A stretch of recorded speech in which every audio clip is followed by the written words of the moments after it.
Hello, everybody. Thank you for being here today. This is Matteo Mendula from the University of Bologna, and I'm going to tell you the work that we have done at the Department of Computer Science and Engineering about data-driven digital twin for urban activity monitoring. We will tell you about the context and the background needed to address the topic. Then I will describe to you the specific data set that we use here in Bologna and the approach taken. We will then show the prediction result that we achieved in order to take some conclusions and to describe to you the future step that we are going to take in that direction. So what is the urban facility management? Urban facility management is a kind of process which is needed in order to handle maintenance operation inside the city. This is kind of rigid because it's planned yearly. And it has a low level of flexibility. By doing so, the stakeholders involved in the process are not completely satisfied. So we can say there is the need to take decision informed by data instead of by human experience. As a proof of concept, we will show to you the benefits of a data-driven approach coupled with data visualization technique with easy-to-read dashboards. How can we do that? Well, we will exploit municipalities' open data platforms in order to obtain a descriptive digital twin first, one which is able to describe the current state of the system, and then a predictive digital twin, the one that is able to forecast the evolution of the system in time. What is a digital twin? In general terms, a digital twin is a replica of a physical asset or of an entire system. It is connected to live data in order to be sufficiently accurate and be a useful support decision-making system. In this sense, we can see the city as an interoperable set of digital twins. Our proposal consists of a digital twin for urban facility management process, which is a specific digital twin inside the smart city. In this sense, a smart city approach is going to be the next step to address SDG goals. It will provide intelligent system for improving the citizens' lifestyle. There is the need of reliable and open data to better match the real case scenario with the one simulated by UFM.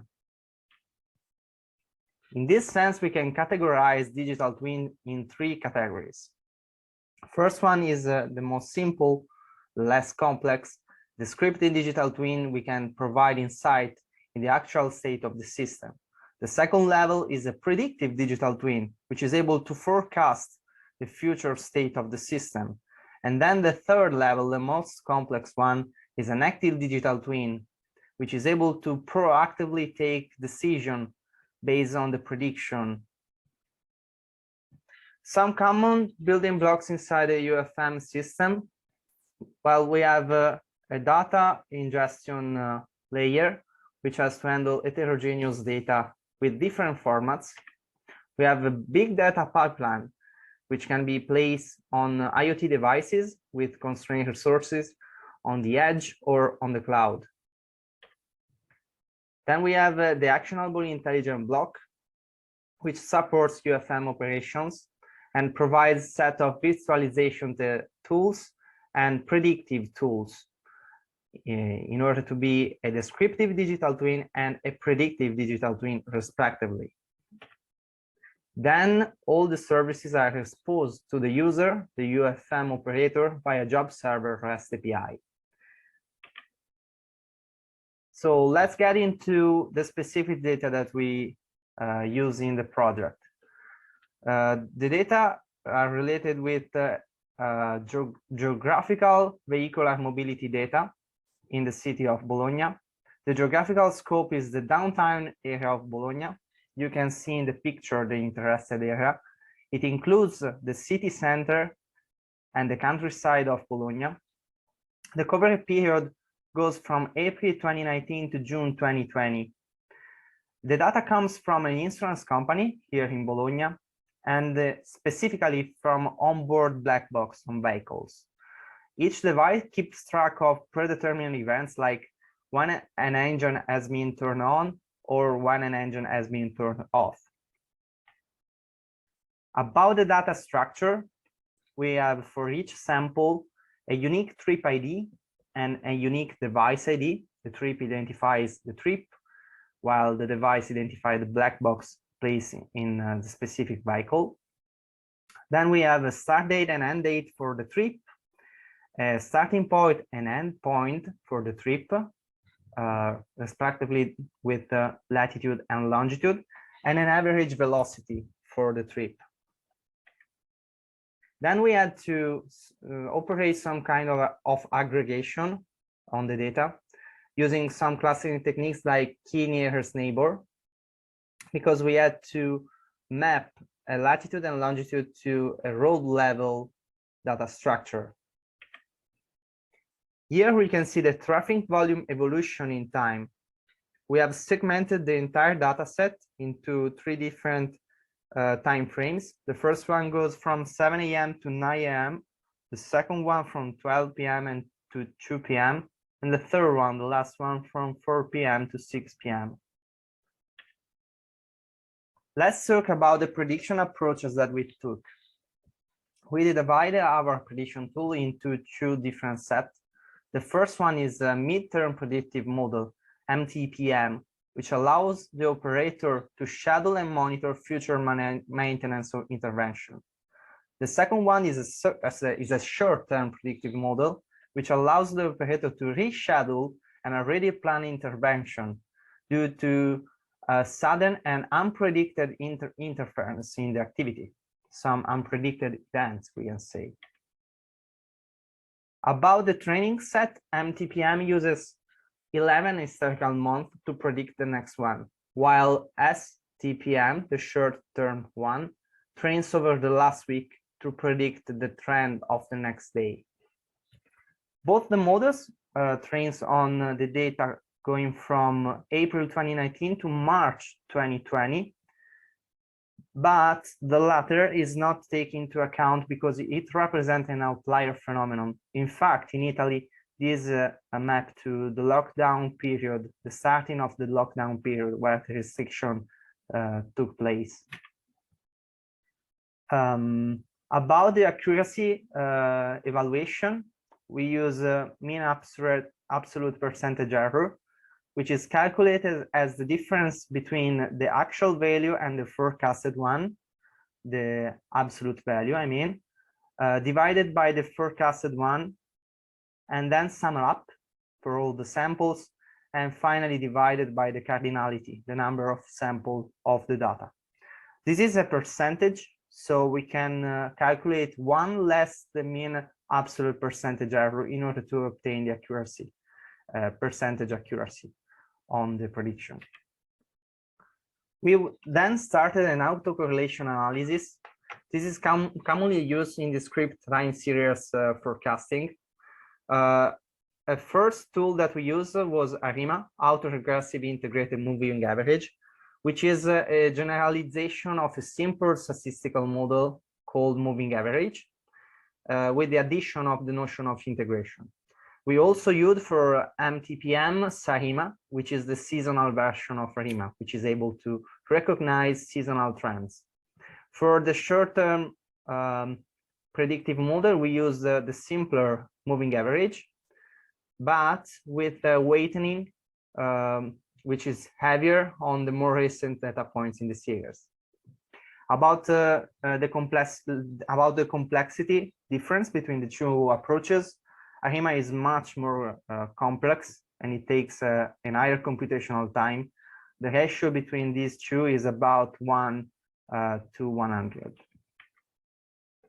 We then applied a stationarity check because both ARIMA and SARIMA implies this stationarity hypothesis in order to converge.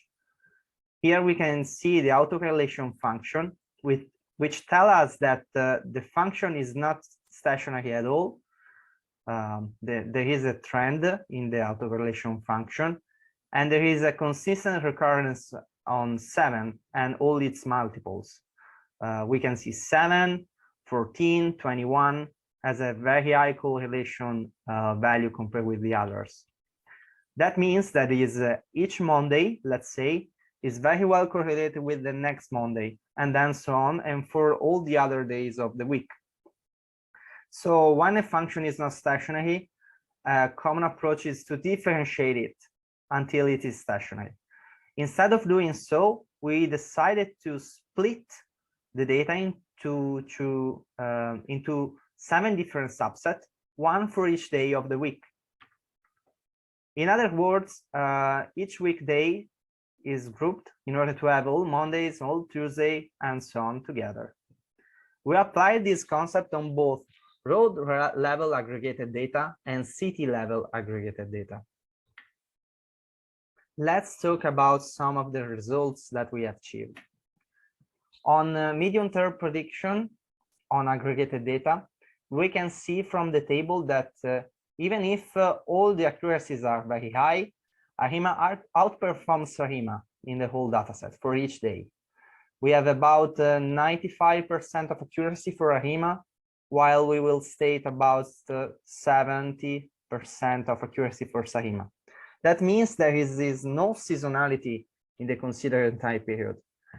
That means that if a seasonality trend exists, we are just evaluating too short amount of time. In fact, we have less than a year. It's reasonable to think that if a seasonality trend exists, this will be at least a year, as a period of a year. In the figure on the right, you can see the actual trend in violet, correctly captured by ARIMA, while it's not correctly captured by SARIMA.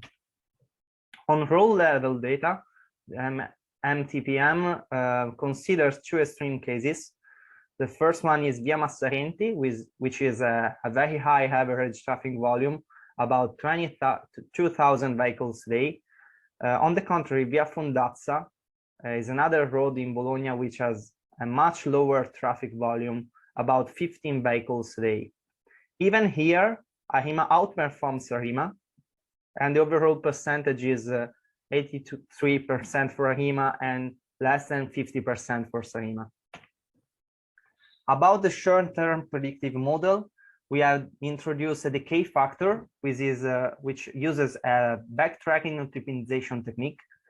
Basically, each predictive value for a day D is calculated multiplying the traffic volume for the previous day multiplied for a decay factor. And the decay factor became bigger and bigger the much we go in the past. The result is that closer days has a much higher affection on the traffic volume.